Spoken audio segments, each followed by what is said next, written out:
compartilhar com vocês está em Marcos capítulo 14, versos de 1 a 9. Peço que você abra sua Bíblia comigo. E ao abrir o texto, mantenha a sua Bíblia aberta nesta passagem. Eu estou usando a versão ARA, revista e atualizada. Eu não sei se nós temos a projeção do texto, mas se não tiver, acompanhe comigo a leitura. Marcos 14. Está escrito assim: dali a 2 dias, era a Páscoa e a festa dos pães asmos. E os principais sacerdotes e os escribas procuravam como prenderiam Jesus à traição e o matariam. Pois diziam: não durante a festa, para que não haja tumulto entre o povo. Estando ele, Jesus, em Betânia, reclinado à mesa, em casa de Simão o leproso, veio uma mulher trazendo um vaso de alabastro com preciosíssimo perfume de nardo puro. E quebrando o alabastro, derramou o bálsamo sobre a cabeça de Jesus. Indignaram-se alguns entre si e diziam: para que esse desperdício de bálsamo? Porque este perfume poderia ser vendido por mais de 300 denários e dar-se aos pobres. E murmuravam contra ela. Mas Jesus disse: deixai-a, por que a molestais? Ela praticou boa ação para comigo, porque os pobres sempre os tendes convosco, e quando quiserdes, podeis fazer-lhes bem, mas a mim nem sempre me tendes. Ela fez o que pôde, antecipou-se a ungir-me para a sepultura. Em verdade vos digo, onde for pregado em todo o mundo o evangelho, será também contado o que ela fez para a memória sua. Amém. Bom, o contexto desta passagem está meridianamente claro. Trata-se de 2 dias antes da Páscoa. A Páscoa era a maior festa dos judeus. Relembrava a libertação histórica dos escravos no Egito, para a liberdade do povo de Deus. A Páscoa era a alegria dos judeus e ao mesmo tempo o terror dos romanos. Os romanos tinham medo de motim e de rebelião. E nesta época da Páscoa, a população de Jerusalém quintuplicava. E a preocupação era tamanha que o governador romano transferia todo o seu aparato militar de Cesareia Marítima, onde estava a sede do seu governo, para Jerusalém. Até mesmo o tetrarca da Galileia, Herodes Antipas, mudava o seu gabinete para Jerusalém durante essa festa. E está escrito que 2 dias antes dessa festa, as autoridades judaicas, os sacerdotes principais e os escribas tramavam, urdiam, conspiravam nos bastidores a prisão de Jesus à traição, para matá-lo depois da festa, quando o povo já tivesse ido embora, portanto longe dos holofotes. Mas é muito curioso que Mateus 26, texto paralelo deste, nos informa que 2 dias antes da Páscoa, foi Jesus quem disse para os seus discípulos que ele haveria de ser entregue nas mãos das autoridades judaicas. E aí você conclui que quando os homens tramam, urdem, conspiram, maquinam, pensando que eles estão no controle, eles estão apenas cumprindo uma agenda já estabelecida pelo próprio Deus. Quem tem as rédeas da história e controla o mundo, a história, a igreja e a sua e a minha vida, é o Senhor Deus, o Todo-Poderoso. Vale destacar que enquanto aqui em Jerusalém se trama a prisão e a morte de Jesus, ali bem perto, em Betânia, 10 quilômetros, uma família prepara uma festa para Jesus. E Jesus ainda hoje desperta sentimentos tão diversos. Ele é amado por uns, odiado por outros, adorado por uns, rechaçado por outros. É importante entender ainda que esse jantar que foi oferecido a Jesus em Betânia aconteceu na casa de um homem chamado Simão. E a Bíblia não dá o sobrenome dele, não dá nenhuma característica dele, a não ser levantar um adjetivo, um epíteto: Simão, o leproso. É óbvio que esse homem não era mais leproso, porque se o fosse, sequer poderia ficar em casa, muito menos oferecer um jantar e convidar pessoas para sua casa. Mas se esse homem não era mais leproso, e certamente não o era mesmo, por que Marcos registra que o jantar ocorreu na casa de Simão, o leproso, e não na casa de Simão, o ex-leproso? Para advertir-nos de um grande perigo: o perigo de rotular pessoas, o perigo de carimbar gente, porque rótulos ficam, mesmo quando eles não são mais necessários. O doente está curado, o cativo está liberto, o perdido está salvo, mas o rótulo ficou. Então não carimbe gente, porque Deus pode mudar a história delas. Também é digno de nota que quem se destaca nesse jantar é uma mulher. E nos evangelhos chamados sinóticos, Mateus, Marcos e Lucas, que relatam esse episódio, embora Lucas passa de raspão, essa mulher é incógnita, essa mulher não tem nome, ela é anônima. Porém, em João 12, texto paralelo deste, essa mulher tem nome. Essa mulher é Maria, irmã de Marta e de Lázaro. E ela tem uma biografia belíssima, porque ela só aparece 3 vezes na Bíblia. E nas 3 vezes que Maria aparece nos registros bíblicos, ela está no topo do mundo, aos pés de Jesus. Porque não há lugar mais alto no mundo do que aos pés de Jesus. A primeira vez que ela aparece, lá em Lucas 10, ela está aos pés de Jesus para aprender. E a maior e melhor academia do mundo é assentarmos-nos aos pés de Jesus. Porque Ele não é um alfaiate do efêmero, Ele é o escultor do eterno, Ele é o mestre dos mestres, Ele é o Senhor dos senhores. A segunda vez que Maria aparece na Bíblia, está lá em João 11, e ela mais uma vez está aos pés de Jesus, agora para chorar, ensinando-nos que aos pés de Jesus é onde encontramos a mais rica fonte de consolo para o nosso coração machucado e ferido. Mas finalmente, aqui no texto, mais uma vez ela está aos pés de Jesus, agora para agradecer. E agradecer o maior milagre público de Jesus, a ressurreição de Lázaro, irmão de Maria. Então diz a Bíblia que Jesus está à mesa com seus discípulos. Lázaro, recém-ressuscitado, também está à mesa. Marta, como de costume, está servindo. Ela está sempre em movimento, sempre trabalhando. E não há demérito nenhum nisso. E agora diz o texto que Maria pega um vaso de alabastro. Alabastro é uma pedra ornamental de cor rosa. E diz o texto bíblico lá em Mateus 26, que esse vaso está cheio de um perfume preciosíssimo, grau superlativo, feito de uma essência chamada nardo. E Marcos tem o cuidado de informar que a essência não é híbrida, é nardo puro. E João nos informa que esse vaso contém 1 libra de perfume. O que é 1 libra? 1 litro tem 2,2 libras. Portanto, se o vaso está cheio e tem dentro do vaso 1 libra de perfume, estamos informando que tem dentro desse vaso em torno de 350 a 400 ml de perfume. É um frasco pequeno,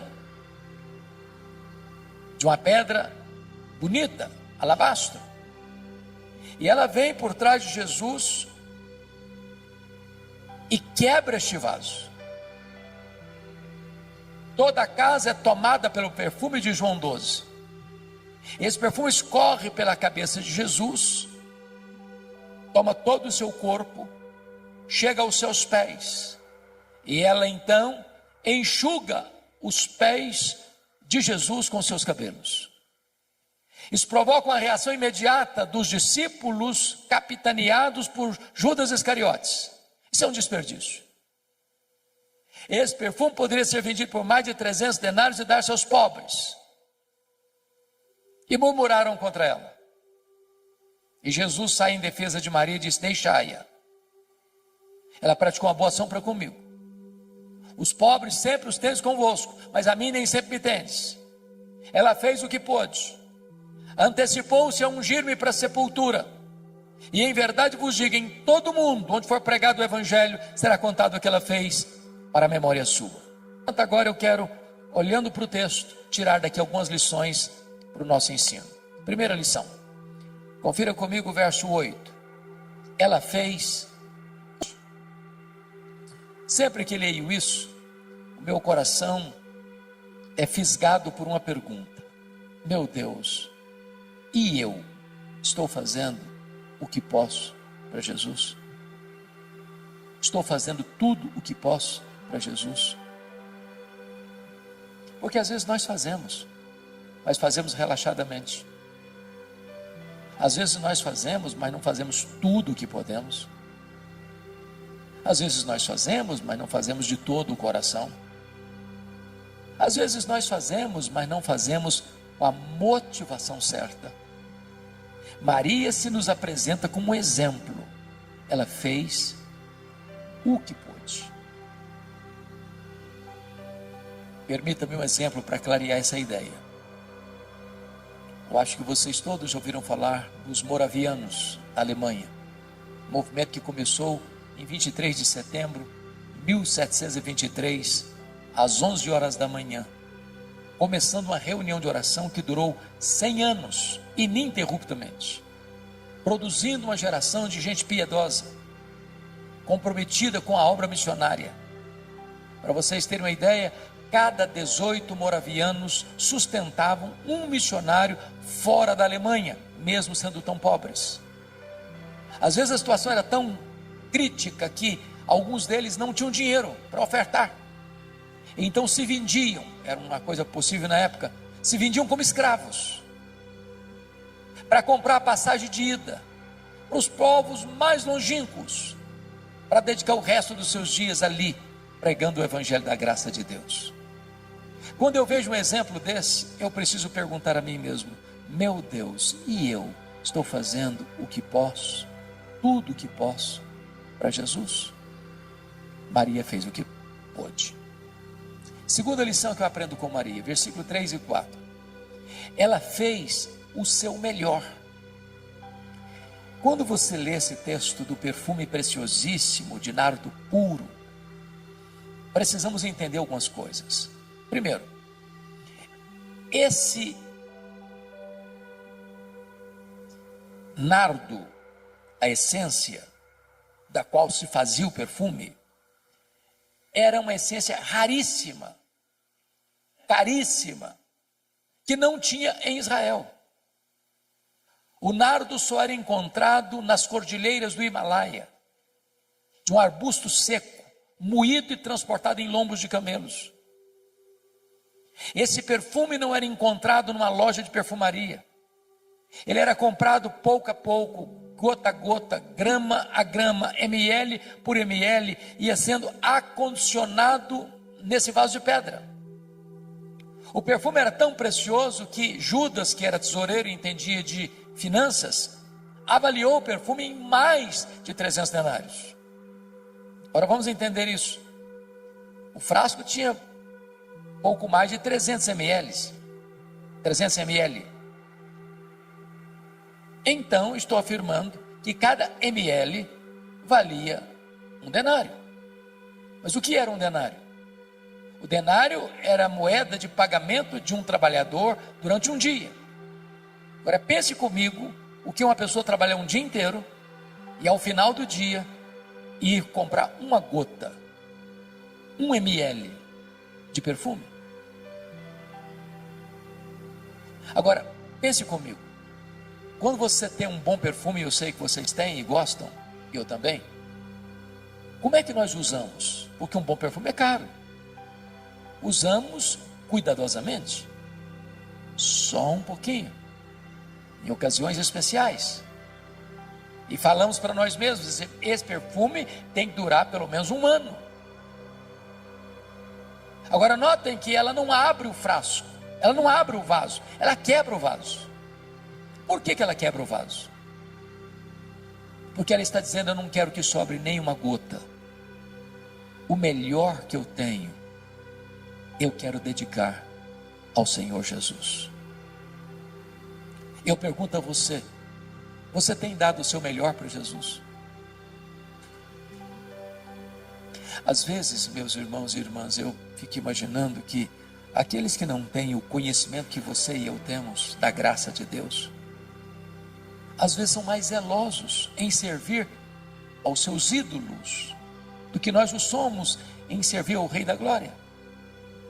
Eu estava pregando há alguns anos em Portugal e estava viajando para Coimbra. De repente eu vi caravanas e mais caravanas andando pelo asfalto. Eu fiquei curioso com aquilo e perguntei, onde essas pessoas estão indo? Me informaram, elas estão indo a Fátima pagar promessas. E eu perguntei, mas a que distância elas estão andando a pé? E responderam, a mais de 300 quilômetros. Às vezes nós moramos no bairro da igreja. Qualquer motivo, hoje eu não vou. Está chovendo, está muito quente. Tem uma outra coisa que me chama mais atenção. Maria fez o seu melhor. E o Senhor espera que você e eu façamos também o nosso melhor. Terceira lição. Maria fez sacrificialmente. Eu confesso a vocês que esse texto não pode ser plenamente entendido dentro da cultura ocidental. Porque nem você nem eu jamais vimos e talvez jamais veremos uma pessoa trabalhar um ano inteiro para comprar um frasco de perfume. 300 denários era o salário de um trabalhador durante um ano inteiro. Nós nunca vimos isso. Ninguém faz isso. Mas na cultura judaica, quando a menina fazia a transição de menina para moça, o que é tão rápido, ela começava a comprar gota a gota, grama a grama, ml a ml, esse perfume, acondicionando-o nesse frasco de alabastro para o dia mais sonhado e desejado da sua vida, o dia do seu casamento, o dia das suas núpcias. Quando ela quebra aquele vaso e derrama todo aquele perfume sobre a cabeça de Jesus, ela está dizendo, eu vou fazer uma oferta, não apenas do que eu tenho de melhor, mas uma oferta sacrificial. Porque às vezes nós entregamos o que não nos faz falta, o que é sobra, o que não nos custa nada. Mas a oferta de Maria é uma oferta sacrificial. Maria está me ensinando aqui o que significa generosidade. E li um livro recentemente sobre generosidade que me marcou muito, exatamente por causa da ilustração que o autor conta na introdução do livro, perguntando assim, você quer aprender a ser uma pessoa generosa? Porque generosidade, irmãos, é um aprendizado. A Bíblia diz que a alma generosa prosperará. A Bíblia diz que se você retém mais do que é justo, isso vai ser pura perda para você. A Bíblia diz que quando você dá ao pobre, você empresta a Deus. Jesus ensinou que mais feliz é dar, mais feliz é o que dá do que o que recebe. Mas o autor diz assim, você quer aprender a ser generoso? Compra um vaso de vidro transparente, bote na sua sala, mas não ponha flor, ponha só terra, para você passar por lá todo dia e olhar esse vaso, para ensinar você duas coisas. Primeiro, de onde você veio? Você veio do pó. Segundo, para onde você vai? Você vai voltar para o pó. Do pó que você veio, quanto você trouxe? Não trouxe nada. Para o pó que você vai, quanto você vai levar? Também não vai levar nada. Então você não é dono de nada. Você é apenas o mordomo do dono. O que a Bíblia diz é que Deus requer do mordomo que ele seja fiel. Ora, para ser fiel ao dono, que é generoso, a única maneira de eu ser um mordomo fiel ao dono generoso é sendo generoso com o que é do dono. O seu e o meu problema em sermos generosos é que nós temos a síndrome de dono. Mas se eu entendo que o que Deus me confiou não é meu e eu preciso administrar de maneira generosa, eu já não vou ter mais dificuldade de ser generoso com o que é do dono, porque o dono é generoso. Maria fez sacrificialmente. Quarta lição que eu aprendo com Maria. Maria fez, apesar das críticas. Versos 4 a 6, ela enfrenta 3 críticas: indignação, murmuração e molestação. Eu sou pastor há 43 anos. Eu confesso a vocês que eu nunca vi alguém se levantando para fazer algo relevante na vida sem enfrentar críticas. Quem tem medo de críticas não serve a Deus. Quem tem medo de críticas está mais interessado no aplauso dos homens do que na aprovação divina. Quem tem medo de críticas está construindo monumentos a si mesmo, em vez de estar trazendo glória a Deus. E notem vocês que alguns estão indignados contra Maria. Mas quem são esses alguns? São os discípulos, são os apóstolos, são os líderes, que deveriam estar felizes com ela e estão indignados contra ela. E notem, eles não estão indignados com o que ela está fazendo, não. Eles estão indignados para quem ela está fazendo. Se fosse para os pobres até que passaria, mas para Jesus, não, isso aí é um desperdício. E notem mais, eles não estão murmurando, não, eles estão murmurando contra ela. Eu sei que esse assunto de murmuração já acabou há muito tempo nas igrejas, não tem mais. Mas naquela época existia.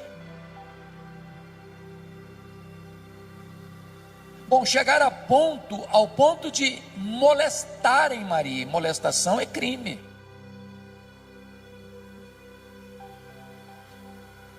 O que é curioso é que quem, conforme João 12, lidera o discurso de desperdício foi Judas Iscariotes. E João 12 diz que Judas Iscariotes, nesse discurso populista, não estava interessado em ajudar pobre, era coisa nenhuma. Ele queria pegar essa grana para ele. Ele era ladrão. E é nessa conjuntura aqui que a Bíblia tira a máscara de Judas e o chama de ladrão. E quando você lê os evangelhos, é dessa cena aqui que ele sai nas caladas da noite para ir lá em Jerusalém e vender Jesus por 30 moedas de prata. Meus irmãos, a atitude generosa de Maria está confrontando a avareza de Judas. E aqui eu aprendo uma lição que eu gostaria de repartir com você. Você está fazendo a obra de Deus? Alguém está criticando? Alguém está murmurando? Alguém está ficando assim no seu pé, atormentando você, molestando você? Continue fazendo a obra de Deus. Você não está fazendo para agradar homens. Você está fazendo para a glória de Deus. Porque tem crentes, eu sei que não tem ninguém assim aqui, mas tem crente cristal, porcelana, hipersensível. Qualquer coisinha se melindra. Qualquer coisinha, eu também não faço mais nada na igreja, porque eu fui fazer, me criticaram. Tem gente que até sai da igreja por isso. Não, Maria não era uma mulher hipersensível. Ela estava fazendo para o Senhor, apesar das críticas. Quinta lição que eu aprendo com Maria. Maria fez só para agradar ao Senhor Jesus. João 12 traz-nos uma informação que só ele traz. É que Maria enxuga os pés de Jesus com seus cabelos. Na cultura brasileira, ocidental, isso não significa nada. Apenas um gesto de humildade. Mas dentro da cultura israelita, isso era um escândalo. Uma mulher não soltava os cabelos em público. Era dar margem para suspeitas da sua reputação ilibada. Mas então por que Maria o fez? A única explicação que encontramos é que quando você tem um sentimento transbordante de gratidão, quando o seu amor extravasa pelos poros da sua alma, você não consegue ficar retido e limitado a determinadas cercas de cultura, de clichês. Você acaba excedendo. Porque às vezes, meus irmãos, nós, até com o nosso zelo, somos cheios de dedo, preocupados em desagradar fulano, desagradar Beltrano, desagradar Cicrano. Porque se eu fizer algum gesto, alguém vai me censurar. Se eu levanto a mão, me censura. Se eu não levanto a mão, me censura também. Se eu transbordo em emoção e choro, acho que eu sou piega. Se eu não choro nunca, eu sou durão demais. E eu fico olhando para ver, medindo os meus atos, medindo os meus gestos, porque não quero desagradar ninguém. E eu, às vezes, querendo agradar todo mundo, eu acabo desagradando a Jesus. O único vetor que governou Maria foi agradar a Jesus. Ela não estava preocupada com o que Tomé ia falar, o que Mateus ia dizer, o que Judas ia comentar. Ela queria agradar a Jesus. E eu não estou dizendo que você e eu estamos liberados para desagradarmos as pessoas, não. O que eu estou dizendo é que agradar a Jesus deve ser o vetor que governa a nossa vida. Sexta lição que eu aprendo com Maria. Maria fez no tempo certo. Versículo 8, a parte B diz: ela antecipou-se a ungir-me para a sepultura. Me permita retroceder um pouco aqui para explicar melhor isso. Vocês se lembram de Lucas 8, a partir do verso 3, que foram as mulheres da Galileia que bancaram financeiramente o ministério de Jesus. Eu vou falar baixinho porque tem mulheres no auditório. As mulheres são mais generosas do que os homens. É verdade. A história prova isso. Quem financiou o ministério itinerante de Jesus pelas cidades e aldeias da Galileia, tinham 204 cidades e aldeias, foram as mulheres. A Bíblia cita 3 pelo nome: Maria Madalena, Joana, Susana e muitas outras. Eu não sei quantos são muitas outras. Mas pense comigo aqui na cena. Tem Jesus, tem 12 apóstolos, 13. Tem Maria Madalena, Joana e Susana, 16 agora. Muitas outras, eu não sei quantas. Vamos imaginar que o grupo todo seja de 40 pessoas. De cidade em cidade, de aldeia em aldeia. Não tem hotel fazenda. Não tem self-service. Não tem infraestrutura. E elas atrás, passando Pix, fazendo transferência bancária, pagando a conta. Nessa jornada é que Jesus diz para os discípulos e para elas que era necessário subir para Jerusalém para ser preso, para ser crucificado, para ressuscitar o terceiro dia. Quando Jesus vai, essas mulheres sobem com ele. Quando Jesus foi crucificado, os apóstolos todos, exceto João, se acovardaram. Mas essas mulheres da Galileia estavam presentes na crucificação de Jesus. Quando Jesus foi sepultado, diz Lucas 23, 54 e 55, que nem João, pelo menos não consta, que ele estivesse presente no sepultamento de Jesus. Mas essas mulheres viram onde e como Jesus foi sepultado. Repita comigo: onde e como Jesus foi sepultado.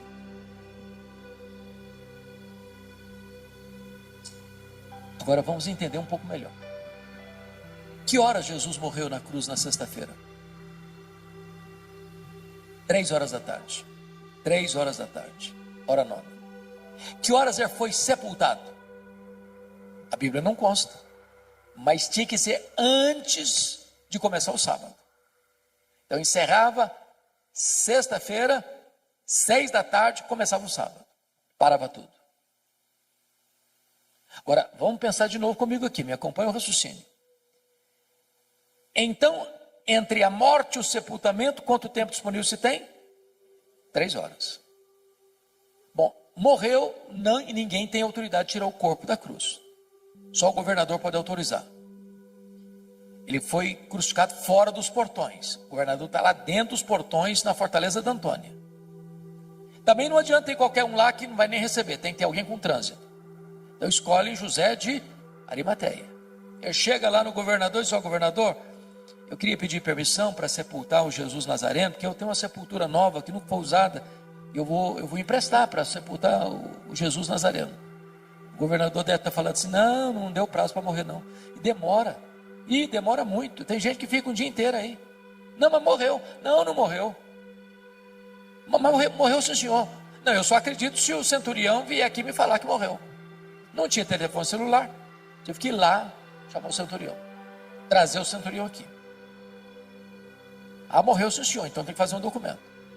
Agora tem que ir lá no mercado comprar lençóis. Mas tem que ir numa outra loja comprar perfumes. Agora tem que tirar o corpo da cruz. Agora tem que limpar o corpo. Agora tem que colocar perfume no corpo. Agora tem que enrolar o corpo no lençol. Agora tem que tirar daqui e levar para o túmulo. Mas o túmulo é novo, nunca foi usado. Tem uma pedra imensa para rolar. Tem que rolar a pedra. Tem que botar o corpo. Tem que rolar a pedra de novo. Muito pouco tempo. E as mulheres estão lá de butuca, olhando onde e como Jesus foi sepultado. Eu não sei, a Bíblia não deixa isso tão claro, mas a compreensão que eu entendo, que eu tenho, é que logo que terminou o sábado, que hora que terminou o sábado? Sábado, 6 da tarde. Elas correm no mercado para comprar o quê? Perfumes. E por quê?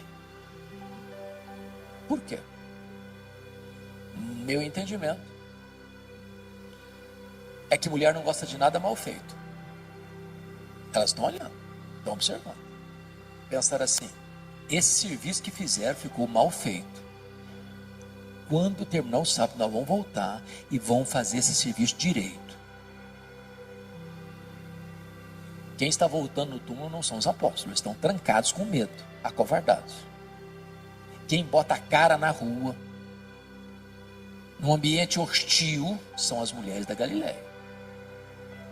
Quando elas chegam, uma surpresa: a pedra está rolada. Quando elas entram, outra surpresa: o túmulo está vazio. Quando elas saem, uma outra surpresa: o anjo pergunta para elas: o que é que vocês vieram fazer aqui? Procurar entre os mortos aquele que está vivo. Ele não está mais aqui não, ele ressuscitou. O que que o anjo está dizendo para essas mulheres? Vocês fizeram muita coisa para Jesus, mas uma coisa vocês não fizeram: vocês não anteciparam a ungir o corpo dele para a sepultura. Agora ele não precisa mais. Lição aprendida? Faça no tempo certo. Há coisas, irmãos, que ou fazemos hoje ou nunca teremos oportunidade de fazer. A oportunidade passa. Nunca deixa para amanhã o que você pode fazer hoje. Nunca faça a oração de Faraó. Pediu para Moisés orar por ele, para as rãs irem embora amanhã. O problema era de hoje. Amanhã pode ser tarde demais. Eu não sei se vocês concordam comigo, há duas coisas que me chocam muito na cultura brasileira. A primeira delas são os nossos funerais. Irmãos, eu nunca vi ninguém receber tanto elogio quanto o defunto. Já viu? É uma rasgação de seda em cima do caixão que não tem mais fim.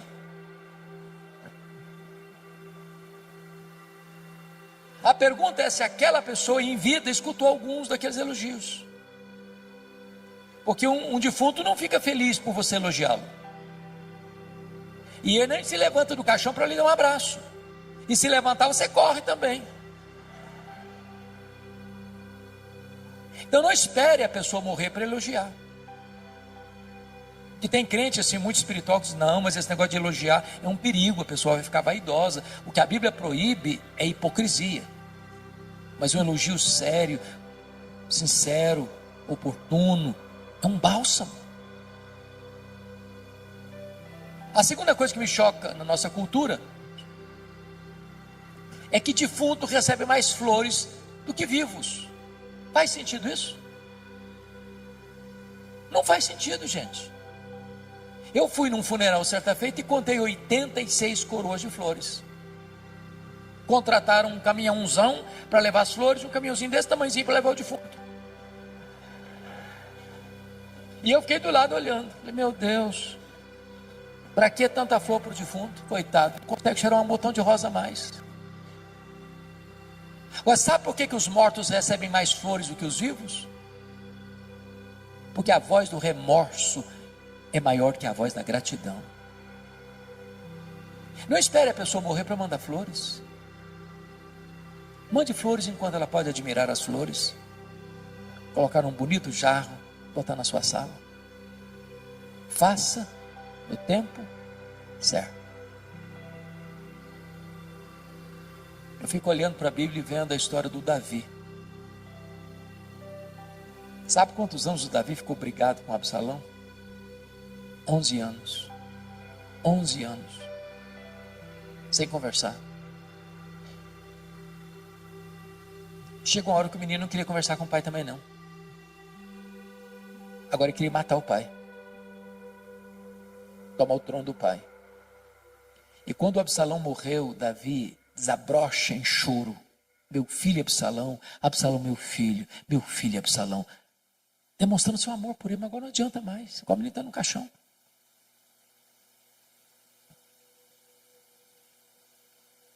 Não espere para amanhã. Faça hoje, enquanto é tempo. No tempo certo. Mas deixa eu terminar com a última lição de Maria, a sétima lição do texto. Versículo 9. Maria fez com reflexos para a eternidade. Jesus diz, em verdade vos digo, em todo mundo, onde for pregado o evangelho, será contado o que ela fez para a memória sua. E essa profecia de Jesus, proferida numa casa pequena, numa vila pequena, há 2000 anos, tem sido contada dos outeiros da história, nos ouvidos do mundo. E essa profecia se cumpre hoje, exatamente dia 8 de março, de abril, 8 de abril de 2025, no Hotel Fazenda, em Poços de Caldas, Minas Gerais. A grande pergunta desse texto é o que é que você e eu estamos fazendo hoje que vai reverberar nas futuras gerações? Que marcas nós vamos deixar? Que legado nós vamos deixar para as futuras gerações? Eu não sei se você pensa nisso, de vez em quando eu penso. Qual vai ser a frase que eles vão botar naquela plaquinha de mármore branco que fica em cima da sepultura? Se Jesus não voltar antes, depois de 50 anos que nós tivermos partido e alguém passar lá e espanar a poeira, será que a nossa vida vai impactar alguém ainda? Nós estamos vivendo uma geração egoísta, narcisista, consumista, materialista. Nas palavras de A.W. Tozer, estamos vivendo uma geração que está olhando para o seu próprio umbigo.